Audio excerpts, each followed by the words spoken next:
तुझे? माँ सारे गहने या कपड़े बहुत सुंदर है। मेरा तो मन कर रहा है माँ कि मैं सारे गहने ले लूं। हाँ हाँ, इसमें तेरे लिए भी तो है। अब तेरे भाई की शादी हुई है तो तुझे खाली हाथ विदा थोड़ी करूंगी मैं भी नई बहू को बुला लेती हूँ। उसे भी जो सेट अच्छा लगेगा ना इनमें से वो ले लेगी। और उसको शोभा को भी बुला लेना, एक सेट तो उसे भी देना पड़ेगा। अब घर की बड़ी बहू जो ठहरी वो, अगर उसे सेट नहीं दिया तो उदय जो नाराज हो जाएगा। अब अपने बेटे को तो नाराज नहीं कर सकती मैं। बड़ी भाभी को गहने दे के क्या फायदा है माँ? अब वो जैसी है वैसी रहेंगी ना, गहने पहन के और ज्यादा सुंदर तो लगने नहीं लगेंगे वो। 4 लोगों में उठने बैठने लायक नहीं है बड़ी भाभी। शक्ल देखिए उनकी। पता नहीं उदय भैया ने भी शोभा भाभी में क्या देखा। खैर अब हमारी छोटी बहू आ गई है। देखा नहीं कितनी सुंदर है हमारी रूपम। देखने दिखाने लायक है मेरी बहू। अब मैं उसे बड़े गर्व से बाहर लेके जाया करूंगी। इस शोभा को तो मैं बाहर भी नहीं लेके जा पाती थी। वाकई में छोटी भाभी तो बहुत सुंदर है। अरे रूपम बेटा आ गई तू। मैं भी तुझे ही बुलवाने वाली थी। हाय मेरी छोटी बहू कितनी सुंदर है। रूपम बेटा देख कितने अच्छे गहने हैं। तुझे इनमें से जो भी सेट पसंद आए ना तू वो रख ले अपने लिए। माँ मैं इस घर की बेटी हूँ तो इस नाते पहले मैं पसंद करूंगी। हाँ हाँ, इस घर की बेटी होने के नाते पहले तेरा ही हक है। तू ही पसंद कर ले पहले। मुझे तो वो रानी हार पसंद आ रहा है, मैं वही लूंगी। मुझ पे काफी जचेगा वो और काफी भारी भी है। हाँ वही रखूंगी मैं अपने पास, और दूसरा माँ जो भी दे देंगी वो रख लूंगी। पर रानी हार तो मुझे ही चाहिए। कविता बेटा क्या सोचने लगी? जल्दी पसंद करना। अभी बहू की पहली रसोई भी भिजवानी है। जल्दी जल्दी पसंद करो, घर में अभी और भी काम पड़े हैं। मैं तो वो वाला रानी हार ले रही हूँ माँ। दीदी आपको नहीं लगता वो रानी हार मुझ पे ज्यादा अच्छा लगेगा? अब आप रानी हार पहन के कहाँ जाएंगे दीदी? मेरा मतलब है आपकी शादी को तो इतना समय हो गया, अभी मेरी शादी हुई है, तो आपको नहीं लगता मेरी पसंद पहले होनी चाहिए? ठीक है रूपम भाभी, अगर आपको रानी हार पसंद आ रहा है तो आप रख लीजिए। ठीक है माजी, फिर ये रानी हार के साथ दूसरा सेट जो रखा है ना, ये दोनों मुझे बहुत पसंद आ रहे हैं। मैं ये दोनों लेके जा रही हूँ, तो ये जो पसंद आ रहा है ना तू ले जा। ठीक है माजी, ये दोनों हार लेके जा रही हूँ मैं। तू भी पसंद कर ले कविता। अब इनमें से आपकी जो मर्जी माँ, जो भी देना है आप दे दीजिए। इनमें से क्या पसंद करूँ मैं? मुझे तो 2 सेट चाहिए थे, पर अब तो मेरे हिस्से में एक ही आएगा। आपको अगर 2 सेट चाहिए तो आप दोनों रख लीजिए दीदी। ये दोनों सेट आपके ऊपर बहुत जचेंगे, इसलिए आप दोनों ही रख लीजिए। तो क्या आपको हार नहीं चाहिए? हार के साथ साथ ये साड़ी भी आप ही रख लीजिए दीदी। आपको कुछ भी नहीं चाहिए? मैं लेके क्या करूँ दीदी? मुझ पे तो नया और पुराना सब एक जैसा ही लगता है। ये सब तो आपके ऊपर ही जचेगा दीदी। आपने देखा माँ, इन्हें कुछ भी नहीं चाहिए इनमें से। एक बार भी जिद नहीं करी। मुझे तो वो रानी हार पसंद आ रहा था, मुझे तो वही चाहिए था, और उसे भी रूपम भाभी लेगी। अरे तू दिल छोटा क्यों कर रही है? मैं तेरे लिए रानी हार दूसरा बनवा दूंगी। आप सच कह रही है माँ? अरे अब मैं झूठ क्यों बोलूंगी तुझसे? अब ये सारी चीजें तू उठा के अपने पास रख ले। ससुराल जाएगी ना तो अपनी सास को अच्छे से दिखाना। अरे भाई तेरे छोटे भाई की शादी हुई है, कोई मजाक थोड़ी है। कम से कम तेरी सास को भी तो पता चले कि बेटी की विदाई ऐसे करते हैं। तू जल्दी उठा के रख ले सारा सामान। छोटी बहू का रसोई पूजन भी कराना है, किचन में बहुत काम पड़ा है अभी। एक बार छोटी बहू घर का काम संभाल ले, उसके बाद इस बड़ी बहू को तो मैं घर के कामों में हाथ भी नहीं लगाने दूंगी। मुझे ये लगता है माँ कि बड़े भैया भी अंदर से काफी दुखी होंगे रूपम भाभी को देख के। उदय उदय क्यों दुखी होगा अपने छोटे भाई की पत्नी को देख के? अरे माँ ये भी तो हो सकता है ना कि बड़े भैया को ये एहसास हो रहा हो कहीं ना कहीं कि उन्होंने शोभा भाभी से शादी करके कितनी बड़ी गलती कर दी थी, क्योंकि ये सारा मान सम्मान, ये गहने हमने बड़ी भाभी को तो कभी नहीं दिए। हाँ ये बात तो तू ठीक कह रही है। शोभा की शक्ल सूरत देख के हम खुशी कहाँ थे? सच पूछे ना तो मैंने उदय को चिढ़ाने के लिए भी ये सारे काम किए हैं। मैंने अपने आर्यन की शादी में दिल खोल के पैसा खर्च किया है। अब आर्यन की शादी में हमारी सबकी रजामंदी जो थी, और रूपम जैसी बहू लाई हूँ मैं। देखा नहीं कितनी सुंदर है रूपम? कहाँ शोभा, कहाँ रूपम? शोभा को तो मैं अपने साथ भी कहीं नहीं लेके जा सकती। मुझे बड़ी शर्म आती है उसे अपने साथ बाहर ले जाते हुए। तिवारी जी की पत्नी एक बार मुझे बोल रही थी कि ये तुम्हारा उदय क्या ब्याह के लाया है, इसने रंग रूप तो कम से कम देखा होता। तुझे पता है कितनी शर्मिंदगी हुई थी मुझे? बिल्कुल सेम टू सेम मेरी सहेली है ना साक्षी, वो भी यही कह रही थी बड़ी भाभी के बारे में कि तेरे भाई ने क्या देखा इसमें तेरी भाभी में, ना रूप की ना रंग की। बहुत शर्मिंदगी हुई थी उस दिन माँ मुझे। उसके बाद से मैंने शोभा भाभी को अपने साथ बाहर ले जाना बंद कर दिया। कम से कम बहू ऐसी हो जो बाहर देखने दिखाने लायक हो, 4 लोग तारीफ करें। पर शोभा भाभी की वजह से तो हमारी हमेशा बेइज्जती हुई है। मैं अब शोभा को कौन पूछेगा? अब रूपम जो आ गई है। चल कविता बहुत काम पड़े है किचन में।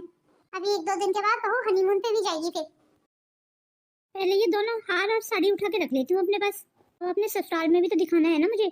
मेरी सास भी बहुत बड़बड़ करती है ना, अब उसे पता चलेगा कि मैं भी कोई ऐसे छोटे मोटे खानदान से नहीं हूँ।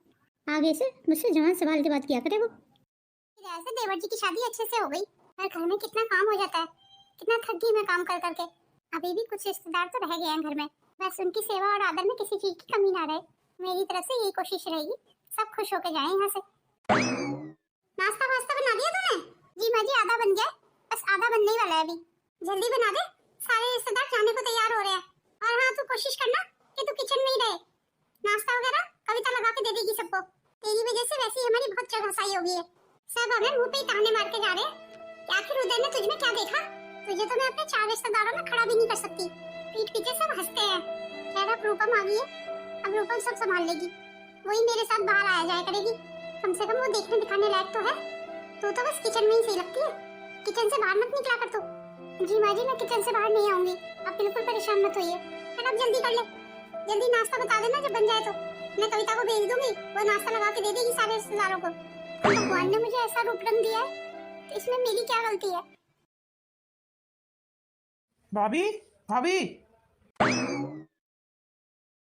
ये क्या भाभी, आपने अभी रूपम के कमरे में नाश्ता नहीं भिजवाया? और माँ, आपने भी ध्यान नहीं दिया बिल्कुल कि भाभी ने अभी तक रूपम के कमरे में नाश्ता नहीं भिजवाया?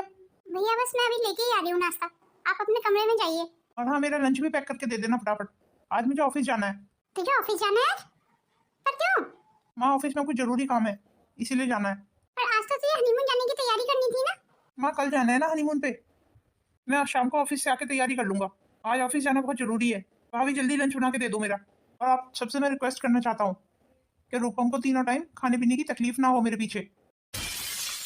मेरे सामने ही तुम लोग उसे समय पे खाना नहीं दे रहे हो, तो पीछे तो पता नहीं क्या ही करोगे। ये तू कैसी बातें कर रहा है आर्यन?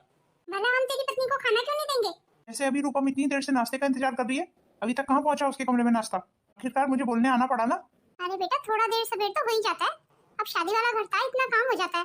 पर रूपम को इंतजार करने की बिल्कुल आदत नहीं है माँ। भैया आप बिल्कुल नाराज मत होइए, मैं देवरानी जी के कमरे में अभी नाश्ता पहुंचा देती हूँ। वो मैं बस छत पे कपड़े सुखाने चली गई थी, इसलिए थोड़ा सा लेट हो गई। आइंदा से आपको शिकायत का मौका नहीं मिलेगा। अरे भाभी, बस आप रहने ही दो, वो तो आप बड़े भैया की पत्नी हो, इसलिए मैं आपका लिहाज कर जाता हूँ। वरना तू क्या करता आर्यन? मैं भी तो सुन लिया था, तू क्या कर सकता था? ये मत भूल आर्यन, शोभा तेरी भाभी है और उससे तू तमीज से बात किया कर।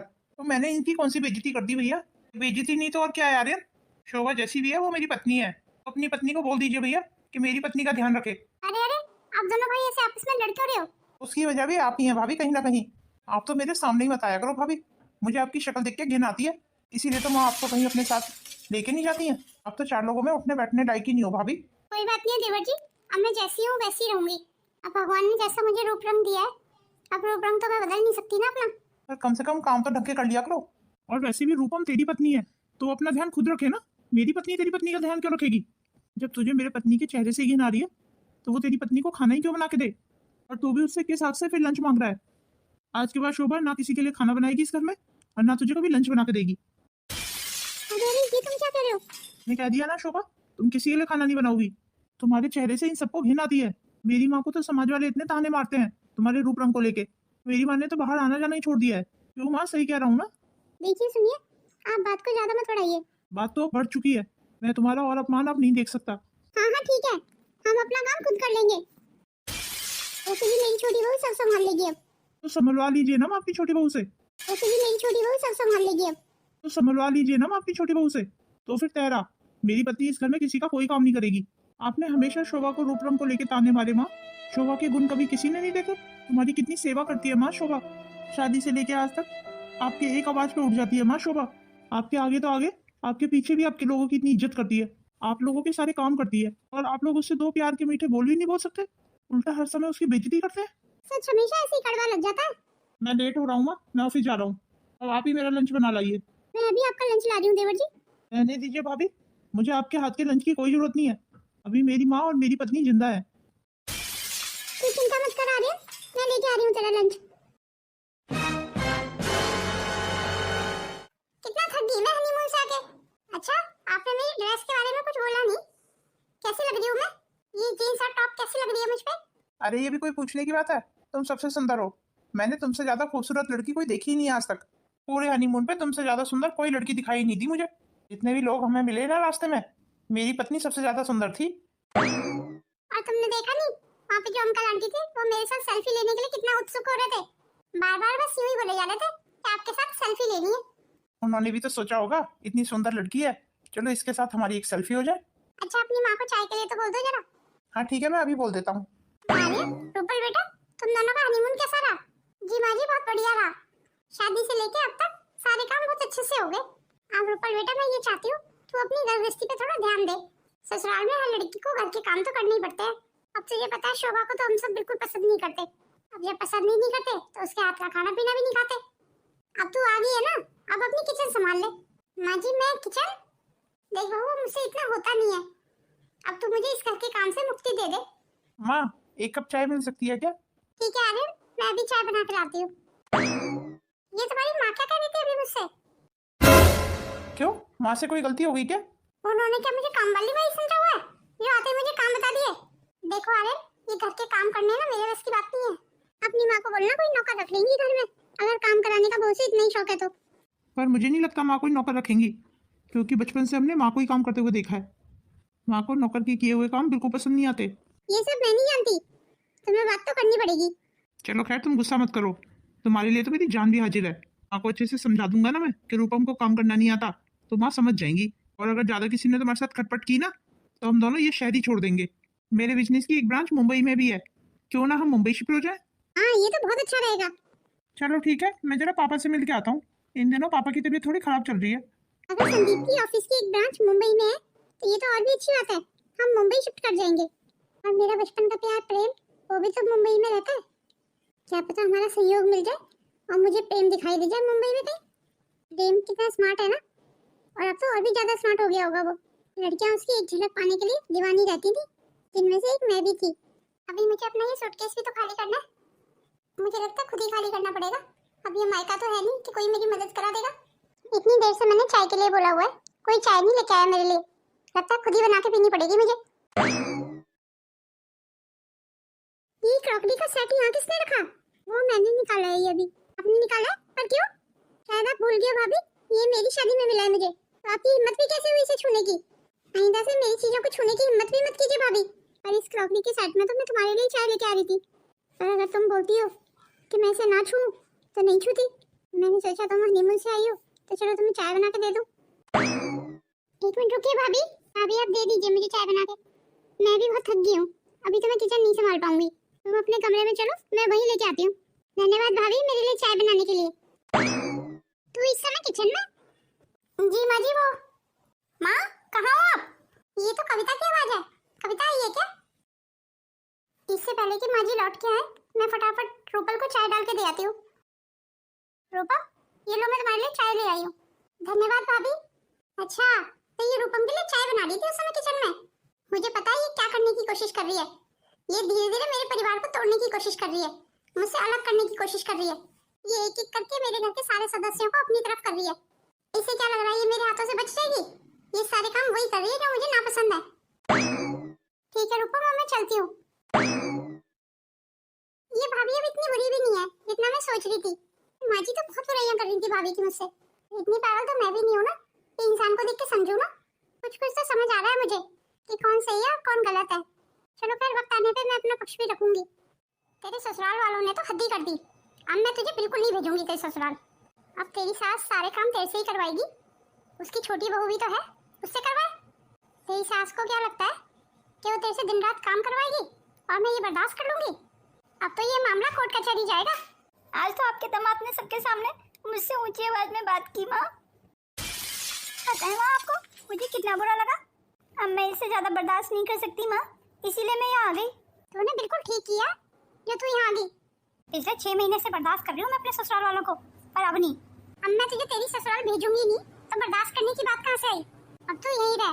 अगर दमाजी तेरे को लेने आते हैं तो हमारी शर्तों पे लेके जाएंगे, नहीं तो तलाक करा देंगे तेरा। मैं भी तेरे पापा से बात करती हूँ, अच्छा सा वकील ढूंढेंगे कोई। अब तेरे ससुराल वालों को सबक तो सिखाना ही पड़ेगा ना। अब अकल ठिकाने आएगी मेरे ससुराल वालों की। उन्हें अब पता चलेगा मैं कोई अरे गहरे खानदान की लड़की नहीं हूँ। मैं अपनी सास और ननद के ताने सुनने थोड़ी गई हूँ। कविता दीदी तुम क्या कर रही हो यहाँ? दीदी एक रिक्वेस्ट करने आई हूँ आपसे। वैसे तो छोटी हूँ, बड़ी बात हो जाएगी, पर अपने तजुर्बे से कह रही हूँ दीदी। रिश्तों की डोर ना बहुत नाजुक होती है दीदी। अगर इन्हें कोर्ट कचहरी के चक्कर में डालोगी ना तो सब बिखर जाएगा, सब टूट जाएगा। कोर्ट कचहरियों से कभी किसी के घर नहीं बसते दीदी। और गुस्से में कोई भी ऐसा फैसला मत करना जिससे आपका घर परिवार बर्बाद हो जाए। अभी आप गुस्से में है ना दीदी, तो अभी आपको मेरी बात बहुत बुरी लग रही होगी, पर जब आपका दिमाग शांत हो जाए ना तो बैठ के मेरी बात पे गौर जरूर करना। बड़ी भाभी होने के नाते आपको समझाना मेरा फर्ज था। वैसे भाभी ने जो भी कुछ कहा गलत नहीं कहा। नहीं, मैंने माँ को ये बातें बता के गलती तो नहीं कर दी? कहीं सचमुच कोर्ट कचहरी का चक्कर तो नहीं पड़ जाएगा? नहीं नहीं, स्थिति इतनी भी खराब नहीं है कि नौबत कोर्ट कचहरी तक की आ जाए। इस बार तेरे ससुराल वालों को अच्छे से सबक सिखाएंगे। अभी अभी तेरे पापा से बात करके आई हूँ। तेरे पापा किसी अच्छे वकील से बात करने के लिए गए हैं अभी। नहीं नहीं माँ, हमें कोर्ट कचहरी के चक्कर में नहीं पड़ना चाहिए। मुझे लगता है मुझे मेरे ससुराल वालों को एक मौका और देना चाहिए। तेरा दिमाग खराब हो गया है? अब तो उस घर में जाने की सोच रही है जहाँ तेरी कोई इज्जत ही नहीं है। अब तो कहीं नहीं जाएगी। मुझे एक बार मेरे ससुराल जाने दीजिए माँ। तूने क्या ये खेल तमाशा समझा हुआ है कि जब मन करे तब लड़के आ जाए और जब मन करे यहाँ से चली जाए? तेरी इन हरकतों की वजह से क्या इज्जत रह जाएगी तेरे ससुराल वालों की नजर में हमारी?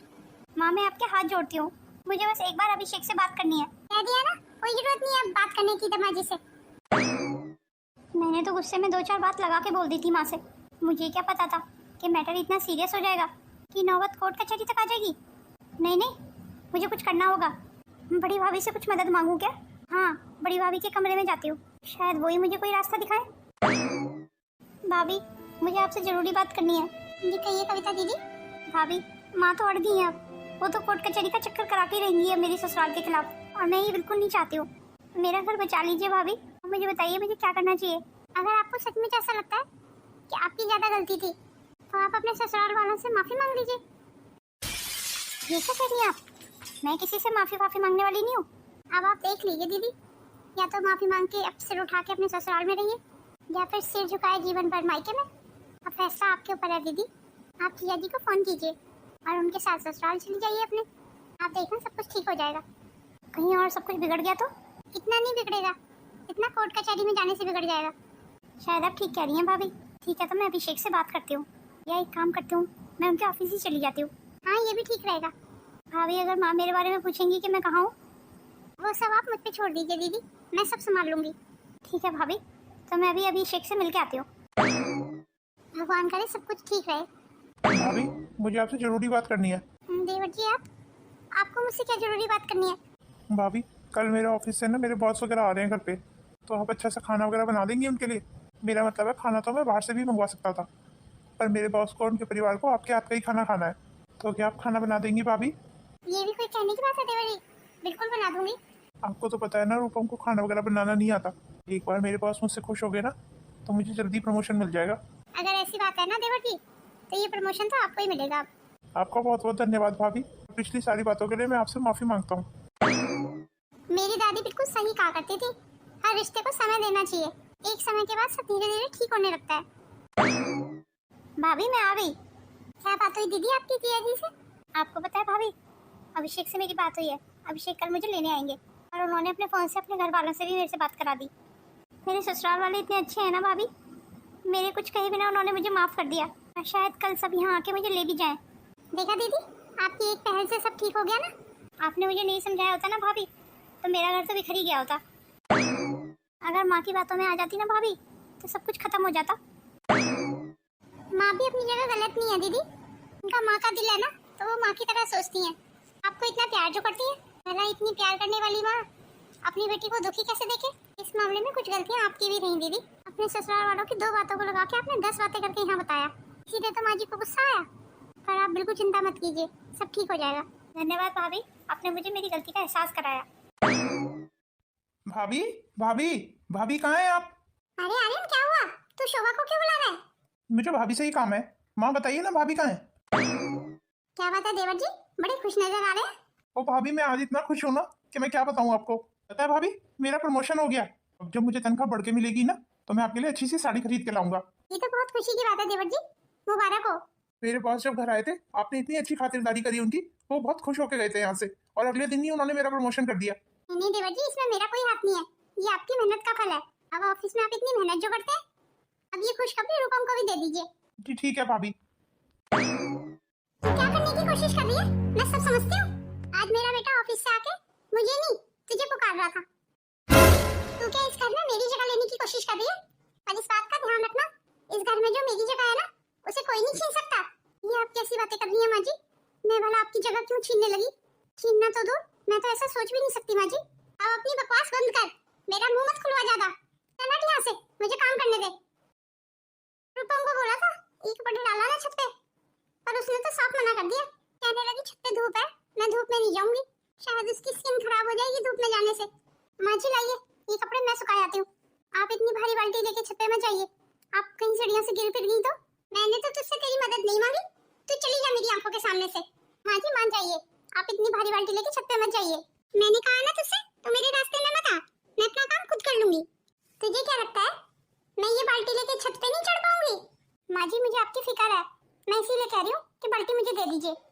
शायद तुझे एक बार की बात समझ नहीं आती है, तू जा यहाँ से, मुझे तेरी शक्ल से भी नफरत है। देखिए माँ जी, मैं अपनी शक्ल तो बदल नहीं सकती अब मैं जैसी भी हूँ आपकी हूँ। आप चाहे मुझे कुछ भी कह लीजिए, पर मैं आपकी बड़ी बहू ही रहूंगी। इसलिए अब बच्चों की तरह जिद मत कीजिए माँ जी, बाल्टी मुझे दे दीजिए। अरे बाल्टी छीन ली मेरे हाथ से। माँ जी अब जाइए आप कमरे में और आराम कीजिए, बहुत हो गया माँ जी अब आपका। और आज के बाद मैं आपको किचन में भी ना देख लूं, किचन का काम भी मैं ही संभालूंगी। ऐसा है देखने में कैसी भी हूँ, बुरी हूँ भद्दी हूँ, पर आपको मेरे हाथ का ही खाना खाना पड़ेगा।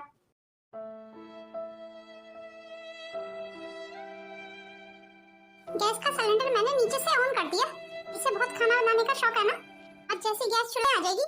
माँ जी आप यहाँ किचन में क्या कर रही हैं? आपको कहा है ना किचन में संभालूंगी अब, चलिए जाइए आप यहाँ से। कहाँ जा रही हो? बढ़िया ही मुझ पर ऑर्डर चलाने वाली। ये गैस की स्मेल कहाँ से आ रही है? ये तो सिलेंडर बहुत तेज लीक कर रहा है। माँ जी आप जल्दी से किचन से बाहर जाइए, कुछ भी हो सकता है। माँ जी भाभी ये गैस की स्मेल कहाँ से आ रही है? देवर जी आप रूपम को पापा को लेके घर से बाहर निकलिए, कभी भी कुछ भी हो सकता है देवर जी। और बिजली के स्विचों को कोई हाथ नहीं लगाएगा। माँ जी जल्दी निकलिए। माँ जी जाइए ना, क्या सोच रही है? और तू, तेरे को कैसे छोड़ के जाऊं यहाँ? तू भी चल हमारे साथ। नहीं नहीं माँ जी, मैं सिलेंडर को अपने हाथ से दबाने की कोशिश करती हूँ, तब तक आप लोगों को सबको घर से बाहर निकलने का समय मिल जाएगा। सिलेंडर बहुत तेज लीक कर रहा है, जल्दी घर से बाहर निकलो। फिर आप भी यहीं आ गए, जाइए ना सब बाहर। माँ जी को पकड़ के ले जाइए। और तू बहू, तेरा क्या माँ जी? अच्छा है ना आपको मुझसे मुक्ति मिल जाएगी। शोभा तेरा दिमाग खराब हो गया है जो अपनी जान की कुर्बानी देने चल रही है? सुनिए जी हमारे पास इतना समय नहीं है, आप माँ जी को और बाकी घर वालों को लेके घर से बाहर निकल जाइए। नहीं भाभी हम आपको छोड़ के नहीं जाएंगे। मैं आप सबके हाथ जोड़ती हूँ, अब जाइए यहाँ से। देख शोभा मेरी बात सुन, तू माँ को लेके घर से बाहर जा, मैं और आर्यन कुछ करते हैं। नहीं नहीं जी, मैं आप सबको छोड़ के कैसे जा सकती हूँ? भाभी जाइए ना, हमारे पास इतना समय नहीं है। चल आर्यन जल्दी सिलेंडर बाहर निकालते हैं और छत पे लेके चलते हैं। चलिए भैया जल्दी करते हैं, कहीं घर में आग फाग ना लग जाए।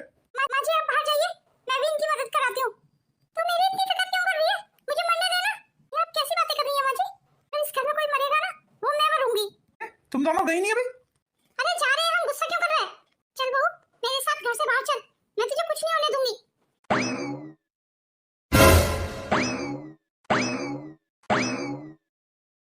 भगवान का शुक्र करो आज हम सब बच गए। सिलेंडर वालों को आपने बुलाया था भाभी? जी देवर जी मैंने उनको फोन कर दिया था। आपने बहुत अच्छा किया भाभी जो आपने उन्हें बुला लिया, नहीं तो हमें तो समझ ही नहीं आ रहा था कि हमें क्या करना है। आज आपकी वजह से हम सबकी जान बच गई। पर मुझे ये समझ नहीं आ रहा है सिलेंडर लीक कैसे हुआ?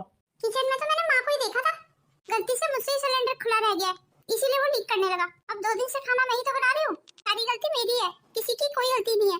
पर बहू मैं कुछ कहना चाहती हूँ। मैंने बता तो दिया माँ जी, सिलेंडर मुझसे लीक हुआ था। माँ जी प्लीज किसी को कुछ मत बताइए कि सिलेंडर का नॉब आपने खोला था। मुझे सब पता है माँ जी, पर कुछ बातें दबी रहे ना माँ जी तो ही सही रहती हैं। मैं कभी नहीं चाहूंगी माँ जी कि आप सबकी नजर से गिर जाएं। अब इससे क्या फर्क पड़ता है कि सिलेंडर कैसे लीक हुआ? अच्छी बात यह है कि सबकी जान बच गई। तुमने बिल्कुल ठीक कहा रूपम, मेरा परिवार बिल्कुल सही सलामत है। इससे ज्यादा खुशी की बात और क्या हो सकती है? हमें तो भगवान का धन्यवाद करना चाहिए। इतनी मुश्किल घड़ी में हमने धीरज से काम लिया, किसी ने भी अपना आपा नहीं खोया। आपने बिल्कुल ठीक कहा भाभी, आपकी समझदारी की वजह से ही भाभी हम सबकी जान बच गई आज, नहीं तो कुछ भी हो सकता था, घर में आग लग सकती थी भाभी। माफ कर दे बहू, आज मैं समझ गई असली खूबसूरती सूरत में नहीं सीरत में होती है। और तूने अपने अच्छे स्वभाव के चलते ये आज साबित कर दिया, तूने मुझे गलत साबित कर दिया बहू। देख लो माँ, मैं नहीं कहता था, हमारी भाभी बहुत अच्छी हैं। अपने अच्छे स्वभाव के चलते ही तो बड़ी बहू आज तूने इस घर में अपना दर्जा पाया है। मेरी दादी हमेशा कहा करती थी माँ जी, जब लड़की ससुराल जाती है ना तो बहुत चीजों का एडजस्टमेंट करना पड़ता है उसे, पर धीरे धीरे सब ठीक हो जाता है, पर बशर्ते हम अपना व्यवहार ठीक रखें। और कॉम्प्रोमाइज हमेशा लड़की को ही करना पड़ता है माँ जी।